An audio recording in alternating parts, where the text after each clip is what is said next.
There were services available even to people with the least economic power in those days. And then also during those days, the government was involved in healthcare maybe 1 cent on the dollar or something like that, some very low amount. Today, as you mentioned, we're at 60 cents on the dollar, and during the years, costs have gone up. And there, I believe, is a correlation between the more government intervention in that market, the more expensive healthcare has become. So my solutions are more free market oriented. Let's get the government out of the healthcare business as quickly and as painlessly as possible, and let the market provide the services that people demand. Well, on the subject of debt, budget and taxes, you have an article which you have in your campaign site. You propose 7 steps the federal government should undertake, and some of those include close all military bases outside the United States that are not constitutional, that we cannot afford them. You also say about selling all vital assets, including land and the bases, and all proceeds be earmarked for debt reduction.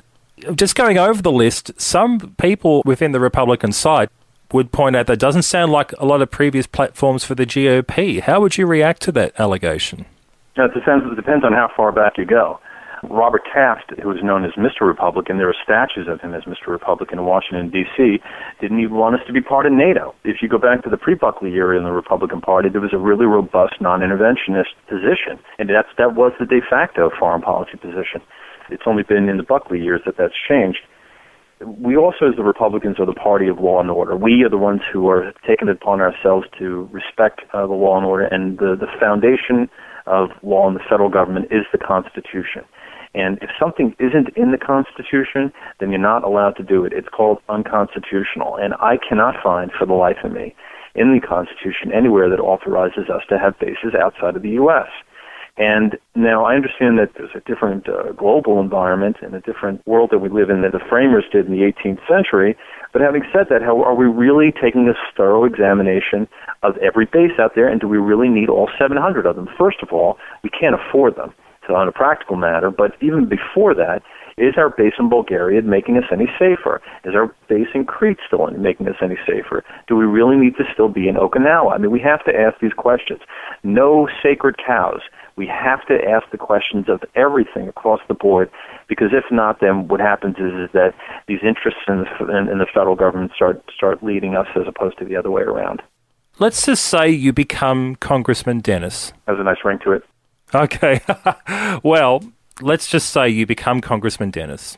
What bill would you like to have, or what legacy would you like to achieve while you're serving in office? Well, a couple of things. One, I'd like to see this Federal Reserve audited, and I'd like to eventually introduce and be part of the process that introduces a real free market in money. I'd like to see in other words, the laws that compel us to use Federal Reserve notes taken off the books.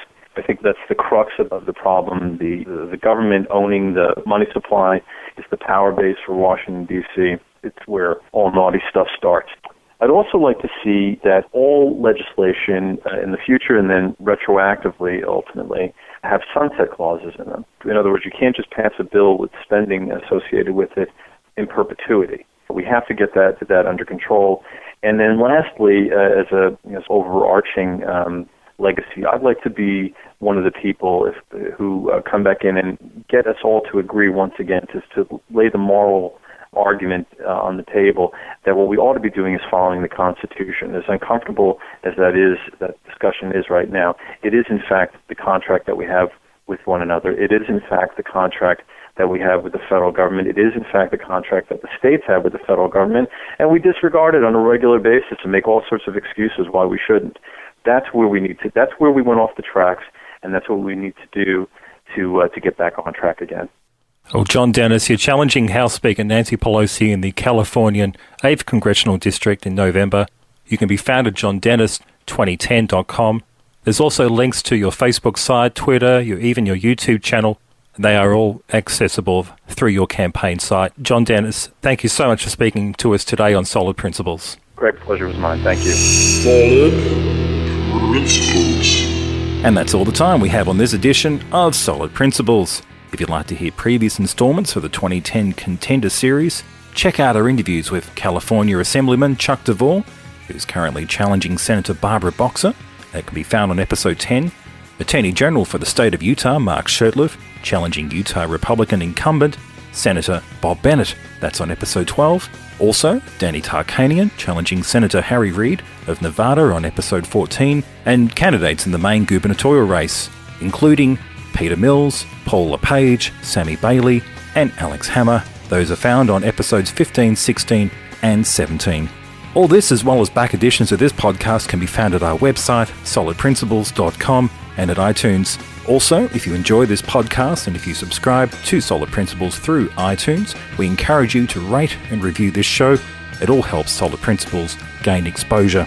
You can also follow our Twitter feed or join our Facebook group. Those links are located on our homepage. Solid Principles is brought to you by myself, Craig Edwards, and John Cronin. Thank you for listening, and may God continue to bless and protect America.